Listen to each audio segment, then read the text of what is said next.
Where do you think you would be in 5 to 10 years had you not taken care of the commitment, the decision to being disciplined with your health? Yeah. But you're still on the rise. You're still serving. You're getting all this real estate. You're impacting people. Millions of people are following you. Where would you be in 5 to 10 years? I would have unhealthy habits that would jeopardize everything. Really? Oh, well, it's how the human nature is.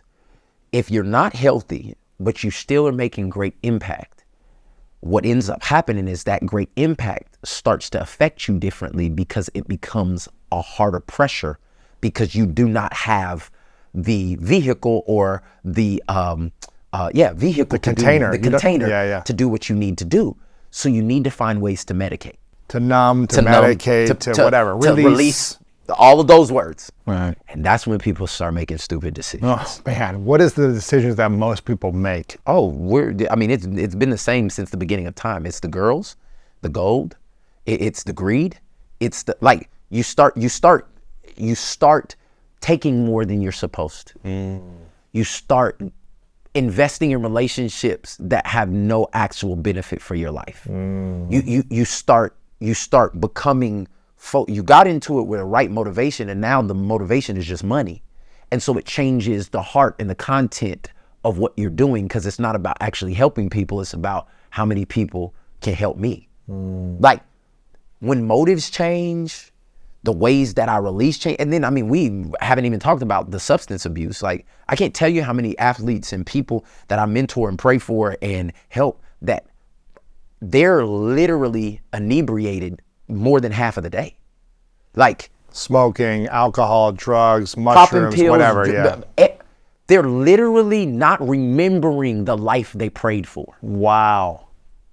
They were in some locker room or somebody's mom's house praying that they could get into this situation.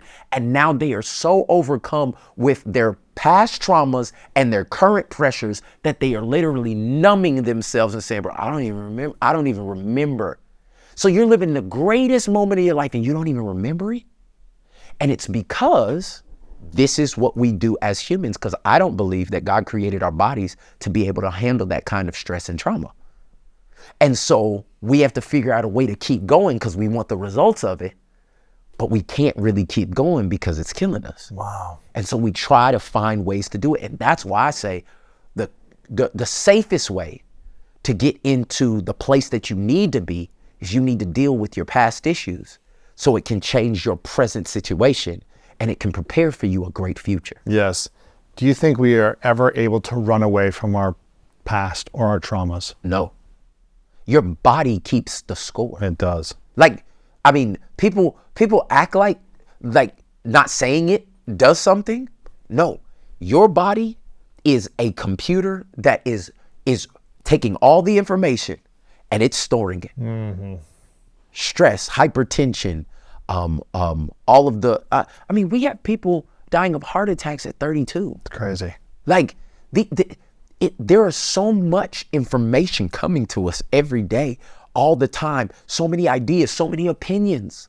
All of those things were never a part of the core creation DNA for a human being. So you think about processing all of that and then processing processed food and then taking on all digital of the pressure and digital information and then worried about everybody's comments of you and how skinny and how, think about the stress that your body and your mind and your emotions is under, not to mention that then real life stuff happens. You have a miscarriage. You lose a loved one. COVID happens and your business has to shut down. That means that something has to be prioritized. And that something is not anything external. It needs to be us. We need to deal with the issues, the lies, the hurts, the layers that have made us into this person, but maybe the very thing that's trying to take us out. Right. And so for me, I just know that part of my issue, even with food and weight and emotional eating, I need to talk about some stuff. What did you need to talk about in order to get clear? What are you talking about? I needed to talk about insecurities.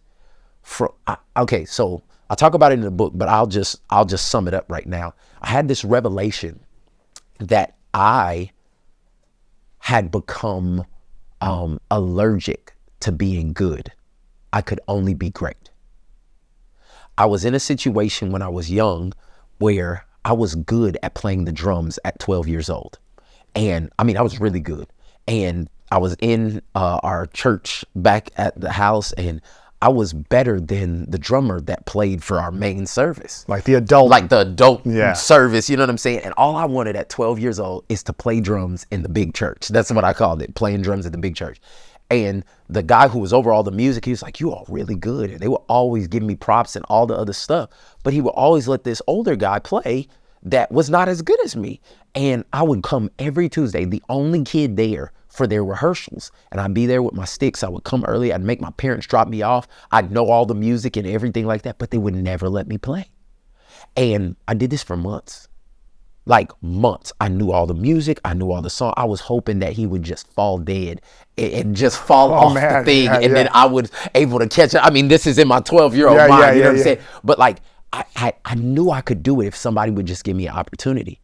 And they never let me play. And I remember being on that maroon chair.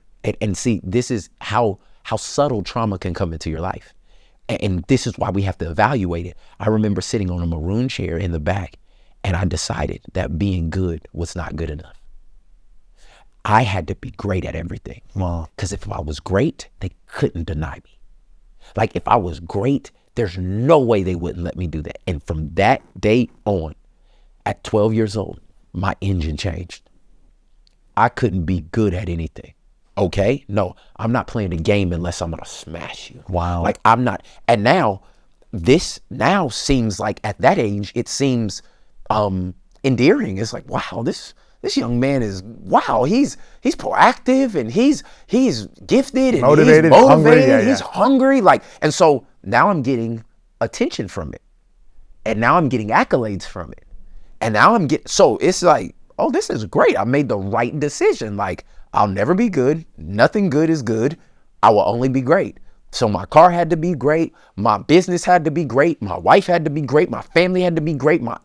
Everything had to be great. And this served me for almost 20 years until I reached this level of success, and everybody wants me to come speak and everybody wants me to do this. And we found out that my only son had autism. So now my wife is broken. She's depressed. I'm confused.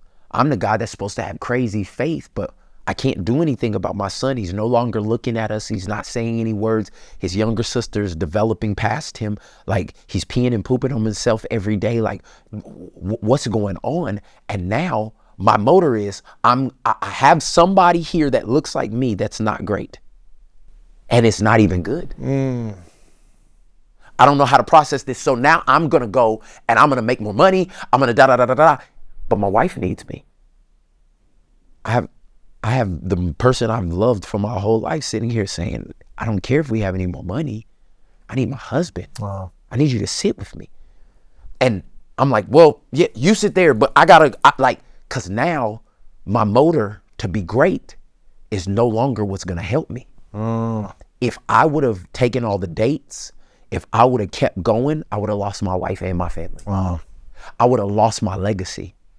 I would have lost the thing that meant the most to me. And this is the culmination of me having to deal with, like, where did that come from? And so I was sitting with my mentor outside of Oklahoma City in a Crackle Barrel. And he's listening to me talk, and he's sitting there. His name is Tim Ross. And he has this huge pile of eggs that he's eating. He loves eggs for some reason. And I just remember seeing the eggs, and he said, so when did you decide that your standard for this life was greater than God's? And I was like, what are you talking about? And because I'm a person of faith, we look at the Bible as principles and practical things that we can use to live our lives by.